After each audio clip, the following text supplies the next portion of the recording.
You know what's better than ultra wide? Super ultra wide. Well, that's kind of arguable, but we've got the PG49WCD from ASUS right here, and all I've got to say is it's QD-OLED Gen 2. It's 5120 by 1440p, which at 49 inches gives you a respectable 108, 109 ppi.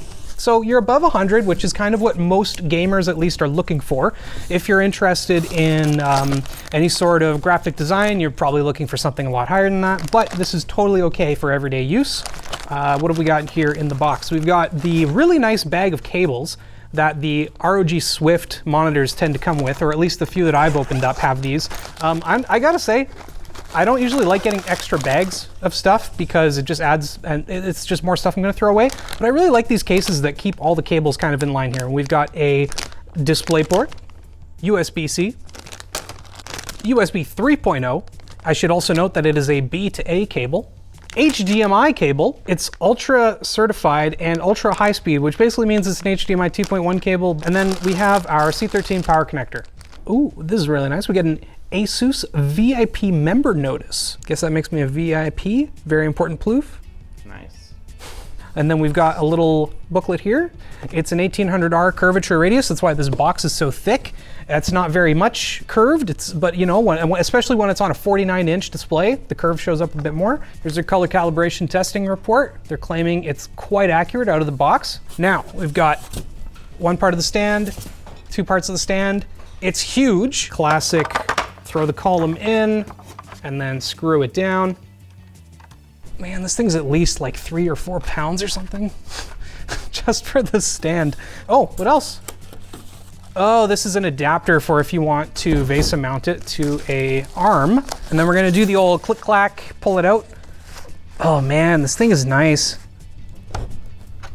There we go, hear a good snap. Always make sure you hear that snap so that the mechanism is in place and holding it nice and tight. And then I'm actually gonna two-hand this one because it's so hefty. Oh, look at the wingspan on this guy, right? Jeez. Okay, we'll take the protective foam off. I always love to see this little bit of extra protective foam. Oh, it's scratched. No. No, David, don't tell me that. Don't tell, is it actually? No, it's oh my God, don't tease me. You're just gonna give me a heart attack one of these days. So on a display this large, you don't always get a ton of wiggle room in terms of stand capabilities, but this one shouldn't be too bad. We got some tilt. It's actually not, it's a lot of tilt to be honest. For a display this size, we can go up and down, which is pretty standard. You can't go all that high though. That's actually really not much. I would have liked a bit more height, but then this thing would be even bigger. So it's got that nice column rotation, not a ton, but you know, you're gonna set this thing up and then just leave it there, I'm hoping. This isn't the kind of thing that you're gonna put in an office and then like move it all around and be like, hey boss, check out the thing I'm working on. No, you're gonna set this up on your desk and you are going to game or watch movies or hey, maybe production, I don't know. It'll do 144 hertz, which is slightly less than the 165 or 175 on the Alienware QD-OLED panels. Let's be real, as long as you're over 120, 144, you're fine. Because it's OLED, it's boasting a 0.03 millisecond response time because it's QD-OLED. OLED pixels are basically instant. And then on top of that, what's really great, we'll get into the I/O in a bit here, but it's got a built-in KVM switch that can do 90 watts of power delivery over USB-C. Even if you're not charging a laptop or plugging in a laptop to this thing, that's really nice to just have 90 watts of power delivery. So if you want to charge your phone at your desk, just pop a cable into this thing and boop, it'll draw a bit more power and give it to your phone. Or you know, maybe you got a handheld that you want to charge while you're playing games. You don't want to use an extra port somewhere. Now you can just do it from your monitor, which is super cool. As for the I/O, we've got our HDMI 2.1 port, display port, 1.4. Here is the USB-C connection for our KVM. It'll also do DisplayPort and 90 watts power delivery right there. We've got USB-B for connecting to our computer. We've got USB-A. It's got 4 total USB-A ports that we'll talk about in a bit. And then we've got our SPDIF out. Kensington lock if you really want to lock this thing down, I guess. I mean, it's a nice monitor. 2 buttons, and then a navigation nipple, and then a headphone jack. And then on top of that, we've got that USB-A port on top. You might be a little confused by all of these USB ports, but don't forget, it's a KVM switch, so this lets you hook up a number of things to this device and let it all just work together at the press of a button. And you know what? Let's press the power button and turn it on and take a look at it. But I'm not before this word from our sponsor. Thanks to LUMINKEY for sponsoring today's video. If you haven't heard of them before, LUMINKEY is a subsidiary of CreateKeybs, a trusted name in the mechanical keyboard world. Their LUMINKEY 80 is hot swappable and supports both ANSI and ISO layouts without soldering. It also features a CNC aluminum chassis, minimalist copper accents, supports both wired and wireless connection options, and uses the all-new, custom-designed Gateron Silva linear switches. Learn more about the LUMINKEY 80 at the link below. Okay, so first of all, to get this on the desk, we had to move things out of the way because it's enormous. The second thing is that as soon as I sat down and started looking more at the stand, I noticed that it's got this kind of weird off-axis, non-parallel design, and I really don't like it. It drives me crazy. This is not the sort of thing that you should pay attention to. It's a pretty minor detail, but I honestly tried to I thought the stand was twisted and I tried to just lock it in place, but no, that's just how it is. I don't like it at all. It's gonna drive me nuts. As for adjustment, oh yeah, let's lower it down. Let's get this eye level, get the tilt a little bit. It'll do 1000 nits on the adjustable brightness HDR setting, but it is only rated for VESA at True Black 400, which is a little disappointing because HDR True Black 600 is a thing now, and this can reach 1000 nits peak brightness, just not in that HDR 400 mode. I don't know how much I actually like the menu buttons on the back rather than down here. It's just a minor annoyance, and it's something you kind of have to reach for, whereas down here it's just a little easier.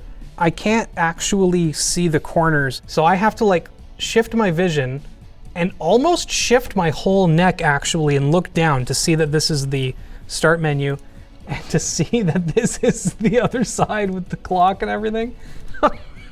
I don't want to have to swivel my head to look at more on my monitor. I don't mind doing that for a whole second screen because I'm fully shifting my attention to that second screen, but I really think I'm not made for super ultra wides. A few of us really don't want this narrow strip of display because having about this and then just that little bit of extra verticality would really just kind of help suck me in. It's got some RGB. Is there RGB on the back?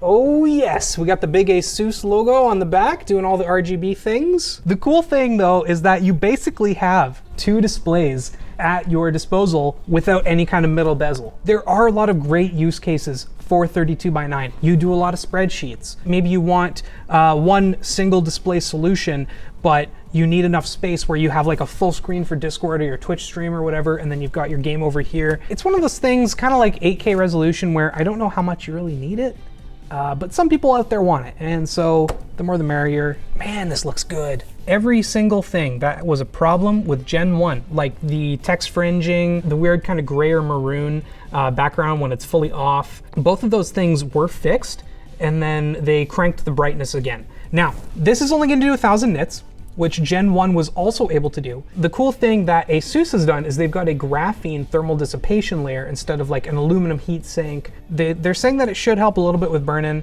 I haven't experienced any on my own QD-OLED Gen 1 panel at all, and I treat it pretty well, but I've definitely done some dumb things like leaving it on a static background for 2 days straight as I head out for the weekend or whatever, and again, nothing. The picture is unbeatable.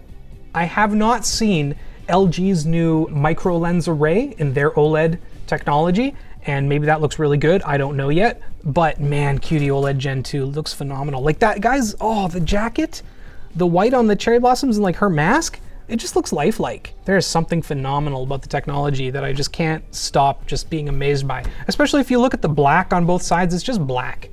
We've also got a really high contrast ratio. I think they're listing 1.5 million to 1 on their own website. We measured some absurdly high number. Math doesn't like dividing by 0. In HDR 400, we capped out around 490 nits peak brightness. Turn on the adjustable brightness, and then it'll go all the way up to 1000. We did test for color accuracy, and I can tell you that in HDR True Black, we're getting a very impressive average delta E of 5.3 with luminance errors in HDR content. We're hitting a max error of, I think, 13.5 or so. That's pretty dang good. God, I want a Gen 2 panel now. Here are some of the problems that you might encounter while playing 32:9 content. Hit escape. My friend. Plouffe, hit escape. My friends. Plouffe. Tab. Oh no, you won't. But I can't see the top because it's confused. Oh my God. I can't. I don't know what to do. Even if in-game it's got a perfect ultra-wide support system, you're not going to have most menus in ultra-wide. And it's such a minor complaint for me. I was playing The Last of Us 1 remake on PC in ultra-wide, and it brought in, when you go to upgrade your gun, for example, it cuts into this black barred mess where Joel is now, you know, upgrading the gun. And I think that you could adjust it and all of a sudden it works, but now you can see the animations breaking where he doesn't, like, his arm doesn't fully go away or whatever. So many people are still gaming at 1920 by 1080. When you go out and buy an ultra-wide or a super ultra-wide, you're kind of setting yourself up for some annoying situations. Oh, yo, like this looks great. This looks really good. Doom actually keeps the UI elements like right here where a normal 16 by 9 screen would be. Some games though, the UI will go to the edge of the screen. So you've got to like tilt your head all the way. Having an ultra wide or super ultra wide aspect ratio is something that is nice most of the time, but every now and then you're just gonna run into these like really weird quirks that just kind of bother you. This is the ROG Swift PG49WCD. Beautiful monitor. If you want to check out other short circuits, check out the wiiiiiiide monitor we looked at. It was a lot cheaper. It wasn't awful, but it had some weird things about it that I did not like, mostly about the stand.